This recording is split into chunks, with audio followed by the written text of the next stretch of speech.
오랫동안 내가 겪은 일로 아이들에게 무거운 짐을 지우고 싶지 않다고 생각하며 살았다.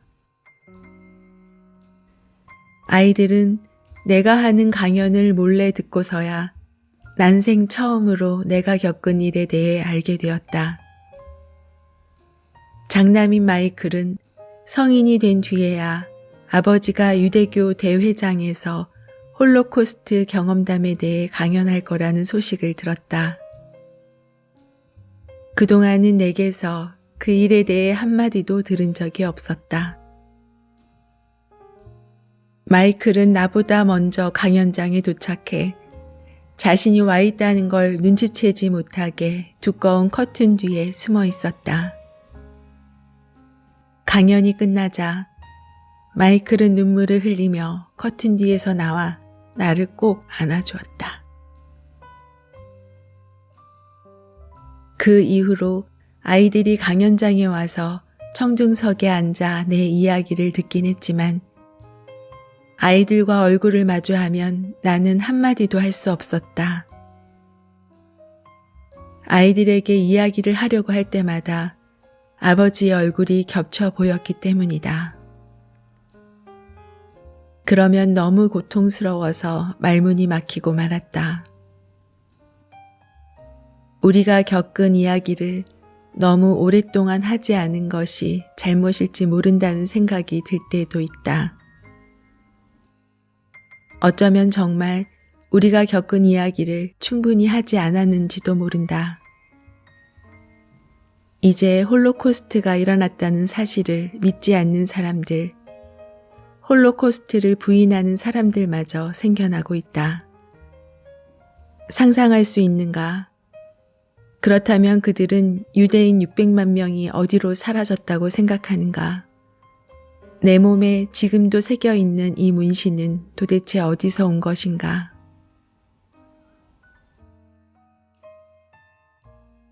오늘 소개해드릴 책은 세상에서 가장 행복한 100세 노인입니다. 이 책의 표지를 처음 봤을 때 웃고 있는 눈과 입가 옆에 깊은 주름과 가슴에 얹고 있는 손등이 자글자글한 잔주름에 계속 눈길이 갔어요. 100세 나이에 어떻게 저런 인자한 표정의 얼굴을 할 수 있을까? 한 장의 사진으로 마음을 빼앗겨 버렸어요. 100세의 삶이 존경스러웠어요. 그런데 책을 읽다가 보니 솔직히 이 책을 어떻게 소개해야 할지 막막해서 계속 미루었어요. 이 책을 읽을 때 아주 오래전에 보았던 쉰들러 리스트 영화가 계속 생각났어요. 그 영화를 볼 때 유대인이라는 이유 하나로 잔인하게 살해당하는 사람들을 보면서 어떻게 인간이 저런 잔인함으로 사람을 죽일 수 있을까라며 많이 울었던 기억. 글자 하나하나 읽는데 계속 머릿속에 영화를 다시 보는 듯해서 계속 먹먹했어요. 오늘은 우선 책 속으로 먼저 들어가 볼게요. 갑자기 모든 것을 잃었다. 가족과 모든 소유물, 그리고 마지막으로 한 조각 남아있던 인간에 대한 믿음까지. 이제 남은 것이라곤 다시 돌아가지 못할 삶의 증표가 되어버린 허리띠 한 개뿐이었다. 사람들이 아우슈비츠로 들어오면 나치는 그들이 가진 것을 몰수해 유대인 노역자들이 분류 작업하는 특별 구역으로 가져갔다. 우리 수감자들은 그곳을 카나다라고 불렀다. 그곳은 온갖 귀하고 좋은 물건이 가득한 곳이었다. 먹을 것과 돈과 보석이 넘쳐 흐르는 곳. 내가 가진 것도 모두 강탈당해 카나다로 보내졌다. 당시 폴란드인들은 캐나다를 잘 사는 부자 나라로 생각해서 수용소내 물품 보관소를 이렇게 불렀다고 한다. 가장 최악은 인간의 존엄성을 빼앗긴 것이었다. 히틀러는 자신의 책 나의 투쟁에서 온갖 분노와 증오를 터뜨리며 이 세상 모든 문제의 원인이 유대인이라고 주장했다.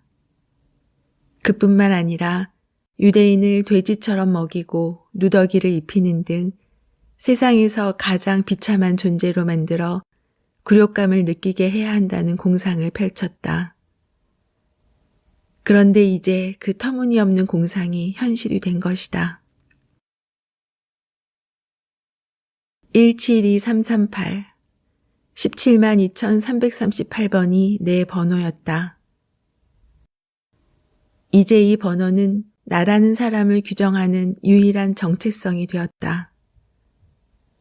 나치는 이렇게 우리에게서 이름까지 빼앗아갔다.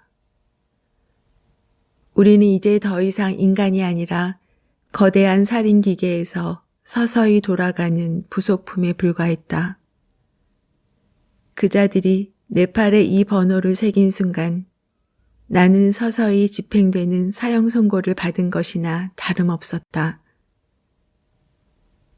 그러나 그보다 먼저 그자들은 내 영혼을 죽이고 싶어 했다. 아우슈비츠는 죽음의 수용소였다. 아침에 눈을 뜨면 다시 돌아와 침대에 누울 수 있을지 전혀 가늠할 수 없었다. 침대에서 자지도 않았지만 말이다. 우리는 너비 2.5m도 안 되는 딱딱한 나무 널빤지로 대충 만든 침상에서 잤다. 몸이 다 얼어붙을 것 같은 추운 밤에도 매트리스도 담요도 없이 10사람이 일렬로 누워서 잤다. 온기라곤 서로의 몸에서 나오는 체온뿐이었다. 우리는 통조림에 켜켜이 담겨있는 청어처럼 몸을 동그랗게 웅크린 채 열을 지어 자곤 했다. 이것이 살아남을 수 있는 유일한 방법이었다. 게다가 영하 8도인 추운 날씨에 발가벗고 자야 했다. 그래야 감히 탈출하지 못한다는 이유 때문이었다.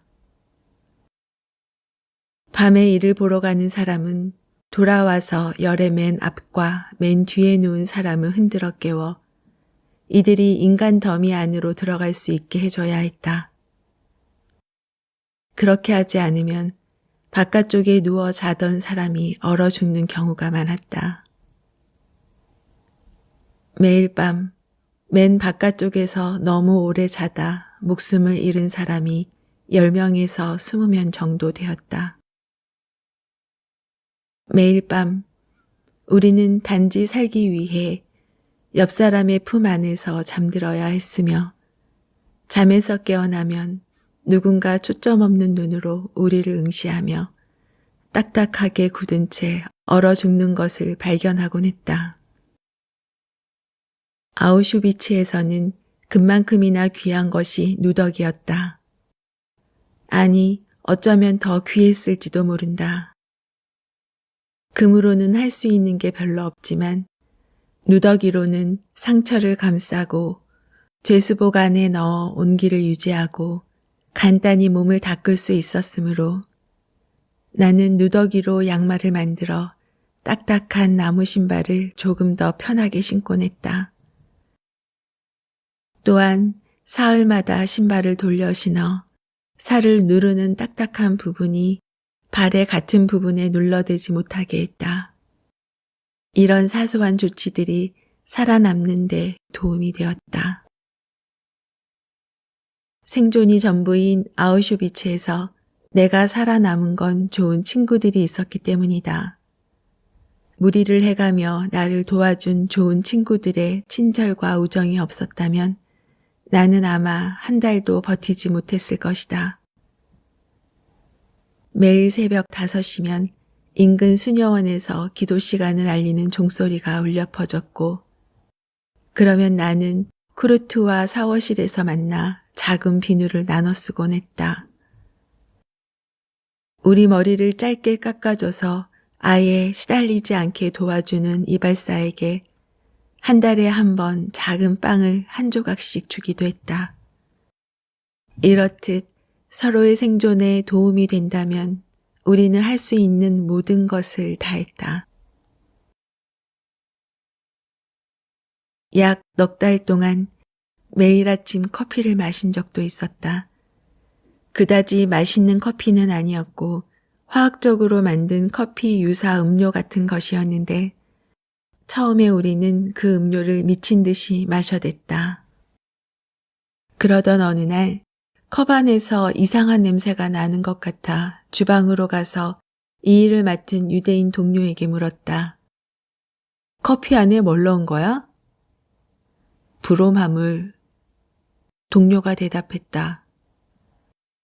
브롬화물은 젊은 남자의 성충동을 억제하는 데 쓰이는 화학물질이었다. 10명에게 효과를 내는데 반 컵이면 좋겠다. 대체 얼마를 넣은 거야? 말도 마. 깡통을 따서 다 들이부어. 동료가 대답했다. 100명을 화학적으로 거세하기에 충분한 양이었다. 크루트와 나는 그 사실을 알게 된 이후 더 이상 커피를 마시지 않았다. 그래서 내게 지금 가족이 있는 것이다. 이스라엘에 있는 친구 한 명은 살아남긴 했지만 이 커피를 너무 많이 마셔서 생식기가 파괴되는 바람에 평생 아이를 갖지 못했다. 우리는 하루하루 쇠약해져 갔다. 그러면서도 너무 약해져서 일할 수 없게 되는 순간 즉시 목숨을 잃는다는 사실도 잘 알고 있었다. 정기적으로 의사가 막사를 방문해 우리를 검진하고 이가 있는지 살폈다.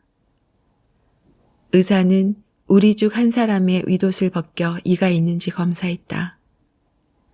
이가 한 마리라도 나오면 그 숙소를 밀폐한 뒤 독가스를 살포해 우리 모두를 죽일 수도 있었다. 당시 막사한 모든 수감자들에게는 이가 우글거렸기 때문에 이 검진 시간은 공포 그 자체였다. 정기검진이 있는 날 아침이면 우리는 가장 깨끗한 옷을 입고 있는 사람을 한 명 골라 옷에 있는 이를 모조리 잡은 뒤에 그 사람을 의사 앞으로 보내 검사를 통과하곤 했다. 하지만 체중 검사는 어떻게 해볼 도리가 없었다. 한 달에 한 번 의사가 우리를 한 줄로 세운 다음 둔부를 검사했다. 의사는 엉덩이에 비축되어 있는 지방이 얼마나 빠져 있는지를 살폈다. 엉덩이 살이 축 늘어져 있으면 더 이상 쓸모없는 사람으로 분류되어 가스실로 보내졌다. 매달 많은 사람이 이런 이유로 죽어 나갔으므로 모두가 두려움에 떨며 지낼 수밖에 없었다. 나는 인간의 몸과 그 역량에 여전히 경외심을 갖고 있다. 나는 정밀기계 전문가로 가장 복잡하고 정교한 기계를 만들며 오랜 세월을 보냈다. 그렇지만 인간의 몸 같은 기계는 결코 만들지 못할 것이다. 지구상에서 만들어진 최고의 기계는 단연코 인간의 몸이다. 연료를 태워 생명을 유지하고 망가진 곳을 스스로 고치며 필요한 모든 일을 해낸다. 오늘날 젊은 사람들이 자기 몸을 함부로 대하는 모습, 즉 담배를 피워대고 술을 퍼마시고 마약을 하면서 우리가 선물로 받은 이 멋진 기계를 스스로 망가뜨리는 것을 보면 정말 가슴이 아프다. 이런 사람들은 지구상에 존재하는 최고의 기계를 스스로 훼손하고 있는 것이며 이는 엄청난 손실이 아닐 수 없다. 아우슈비츠에서는 매일 몸이 극단의 한계까지 내몰렸고 혹사 당하기만 했다. 굶주리고 구타당하고 추위에 시달리고 부상을 입으면서 그러나 내 몸은 나를 계속 움직이게 해주고 생명을 유지해 주었다. 게다가 이제 100년도 넘는 오랜 세월 동안 여전히 나를 살아가게 해주고 있다. 이 얼마나 경탄할 만한 기계란 말인가. 매일 아침 종이 울리면 막사에서 나와 인원 점검을 받았다. 1945년 1월 18일 새벽 3시에도 종소리를 듣고 일어나 인원 점검을 받았지만 그날은 일하러 가지 않을 거라고 통보를 받았다. 그 대신 나치는 우리를 길로 내몰더니 독일을 향해 행진하라고 했다. 전세가 나치에게 불리하게 돌아가고 있었다. 러시아군이 점점 진군해 20km 근방까지 와 있었던 것이다. 그러자 아우슈비츠를 운영하는 나치는 어쩔 줄 몰라 우왕좌왕했다. 그자들은 우리에게 저지른 만행이 탄로날까봐 몹시 겁을 냈다. 아우슈비츠와 그 하위 수용소를 비우고 화장터를 폭파하라는 지시가 내려졌다. 그자들은 우리를 어떻게 해야 할지 몰라 아우슈비츠에서 독일 영토 깊숙이 있는 다른 수용소까지 걸어가게 했다. 이 사건은 현재 아우슈비츠에서 일어난 죽음의 행진으로 전 세계에 알려져 있다. 이때 수감자 15,000명이 목숨을 잃었다. 어떤 사람들은 걷다 얼어 죽고 어떤 사람들은 기진맥진해서 쓰러져 죽었다. 누군가 쓰러지면 나치는 이유를 불문하고 그 자리에서 쓰러진 사람의 입에 총을 넣고 발사했다. 우리는 영원이라고 느껴질 만큼 오랜 시간 동안 눈발을 헤치며 걷고 또 걸었다. 밤새도록 나치가 우리를 처형하는 빵, 빵, 빵 하는 총소리를 들으며 평생 살면서도 이보다 더 힘들었던 때는 없었다. 기온이 영하 20도보다 낮았고 먹을 음식도 마실 물도 없었다. 그런 상태에서 사흘을 걸었다. 하지만 내겐 친구인 쿠르트가 있었다. 우리는 나날이 지쳐갔고 나치는 점점 절박해졌다. 나치조차 도망치고 싶었는지 매일 밤 몇몇 간수들이 인물을 내팽개치고 어둠 속으로 사라지곤 했다. 우리는 양옆에 배수로가 있는 널찍한 독일 도로를 따라 행진했다. 도로 아래쪽에 배수관이 파손된 곳이 많아 물이 도로 위의 낮은 쪽을 따라 콸콸 흘러내리곤 했다. 나는 이 광경을 보다 탈출할 기회를 찾아냈다. 아무도 나를 볼 수 없을 만큼 사방이 어두워졌을 때 나는 우리가 있던 도로에서 벗어나 마구 달려 도랑으로 뛰어든 다음 배수관 속으로 들어갔다. 배수관이 반쯤 물에 잠겨 있어 얼음같이 찬물에 몸을 담가야 했다. 물살이 너무 거세 순식간에 신발이 휩쓸려 내려갔고 춥고 기진맥진한 데다 졸음까지 몰려왔다. 나는 나무 뚜껑 한 개를 왼쪽 옆구리에 다른 한 개를 오른쪽 옆구리에 낀 채로 정신을 잃었다. 얼마 동안이나 잤는지 모르지만 정신을 차려보니 양옆에 낀 나무 뚜껑에 총알이 잔뜩 박혀 있었다. 오른쪽 나무 뚜껑에는 38발, 왼쪽 뚜껑에는 10발이었다. 이 나무 뚜껑이 없었다면 나는 이미 죽어서 쇳지들의 밥이 되었을 판이었다. 그동안 배수관에서 살아나오는 사람을 한 번도 본 적이 없었다. 수감자들이 행진할 때 나치 친위대가 뒤에 있다 배수관을 향해 기관총을 마구 발사했기 때문이다.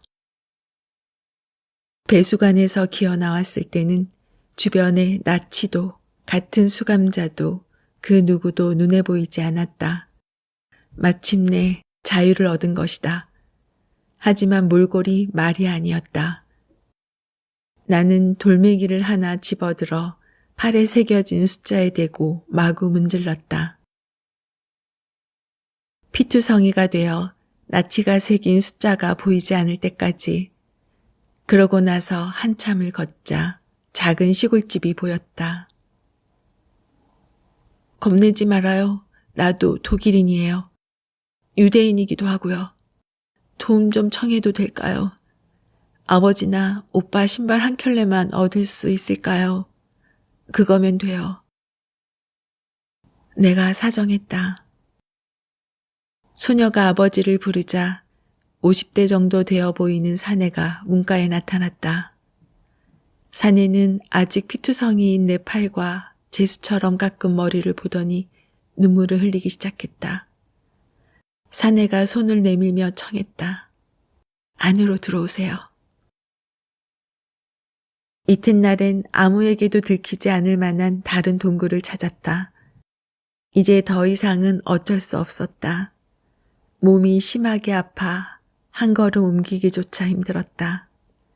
사람들이 나를 발견해 총으로 쏴준다면 정말이지 그보다 더 큰 은혜는 없을 거라는 생각까지 들었다. 나는 네 발로 기어 고속도로 쪽으로 갔다. 그런데 고개를 들어보니 길 아래쪽으로 미군 탱크가 오고 있었다.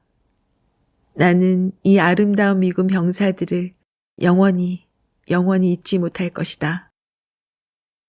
미군 병사들은 나를 담요로 감싸주었고 나는 그로부터 일주일 뒤에 독일의 한 병원에서 깨어났다. 병원장은 턱수염을 길게 기른 교수였다. 그분은 자주 찾아와 나를 진찰했지만 아무리 물어도 내 상태가 어떤지에 대해서는 한마디도 해주지 않았다. 상태가 좋지 않다는 걸 짐작할 수 있었다. 그때 나는 이미 콜레라와 장티푸스에 걸려 있었고 영양실조로 심각했다. 그때 당시 내 몸무게는 고작 28kg이었다. 어느 날 엠마라는 간호사가 다가오더니 내 담요 위로 고개를 숙이고 내가 숨을 쉬고 있는지 살폈다. 나는 엠마의 팔을 잡고 이렇게 사정했다. 의사 선생님이 뭐라고 하셨는지 제발 알려주세요. 말해주지 않으면 이 팔을 놓지 않을 거예요. 나는 눈물을 흘리며 간청했다. 죽을 확률이 65%라고 하셨어요. 하지만 다행히 살 확률이 35%나 된대요.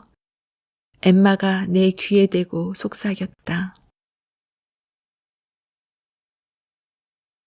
그 순간 나는 하느님께 약속했다. 만일 내가 산다면 완전히 새로운 사람이 되겠다고, 독일 땅에서 벗어나겠다고, 그 모든 만행을 저지르고 내 모든 것을 강탈해간 독일 땅으로는 다시는 돌아오지 않겠다고. 또한 나치가 이 세상에 남긴 상흔을 바로잡는데 나의 남은 일생을 바치겠다고.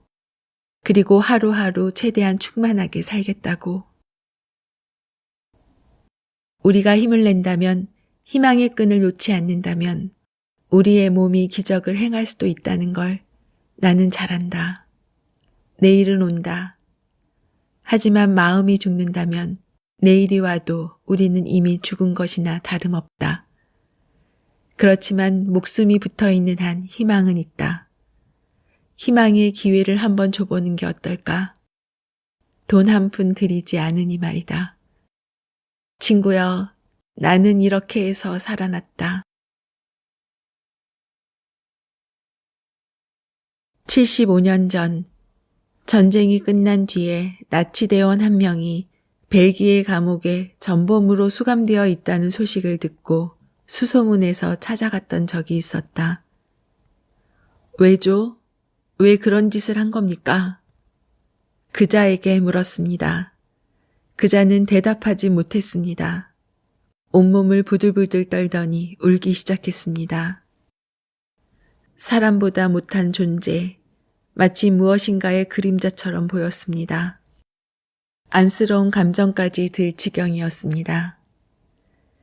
그자는 사악해 보이지 않았고 이미 죽은 사람처럼 무기력해 보였습니다. 내 질문에 대한 대답은 듣지 못했습니다. 나이가 들수록 도대체 왜? 라는 생각을 더 깊이 하게 됩니다. 마치 정답이 있는 공학 문제를 푸는 것처럼 답을 얻기 위한 생각에서 벗어날 수 없었습니다. 기계에 문제가 생겼다면 고장난 부분을 찾아서 수리하면 그만이지만 인간의 마음은 그러기가 쉽지 않습니다. 내가 찾은 유일한 답은 증오라는 병입니다. 증오는 암 같은 질병의 시작입니다. 증오는 적을 죽이기도 하지만 그 과정에서 자기 자신도 파괴됩니다. 불운이 닥쳤을 때 남을 탓하지 마세요. 사는 게 쉽다고 말하는 사람은 이 세상에 단 한 사람도 없습니다. 만약 불운이 온다고 하더라도 자신의 삶을 사랑해 보세요. 그러면 아주 조금은 수월해집니다. 자기 인생을 증오하면 도무지 살 수가 없게 됩니다. 내가 친절한 사람이 되려고 노력하는 것은 바로 이것 때문입니다. 죽는 것보다 더 참혹한 고통을 겪었지만 나는 나치가 틀렸다는 것을 입증해 보이고 싶습니다. 증오를 품고 사는 사람들이 틀렸다는 것을 이 세상에 보여주고 싶습니다. 그래서 나는 아무도, 심지어 히틀러도 증오하지 않습니다. 그자를 용서했다는 말이 아닙니다. 히틀러를 용서하면 목숨을 잃은 600만 명을 배신하는 셈이 되니까요. 용서란 있을 수 없습니다. 이제는 말을 하고 싶어도 할 수 없게 된 그 600만 명을 위해 하는 말입니다. 내가 죽지 않고 사는 것은 그들을 위해서이기도 합니다. 그 이유 때문에라도 나는 할 수 있는 한 최선을 다해 살고 있습니다. 인생의 가장 처참했던 시기에서 벗어날 때 나는 남은 생을 웃으며 살겠다고, 최대한 행복하게 살겠다고 다짐했습니다. 내가 먼저 웃으면 세상이 함께 웃어주기 마련입니다. 물론 삶이 늘 행복한 건 아닙니다. 살다 보면 힘겨운 날이 훨씬 더 많습니다. 하지만 지금 당신이 살아있다면 운이 좋았기 때문이라는 걸 잊지 마세요. 이 글을 쓰는 나도, 읽고 있는 당신도 모두 운 좋은 사람들입니다. 지금 우리가 들이쉬고 내쉬는 모든 호흡이 선물입니다. 내 존재를 있는 그대로 받아들이면 인생은 훨씬 더 아름다워집니다. 행복은 우리 손에 달려 있습니다.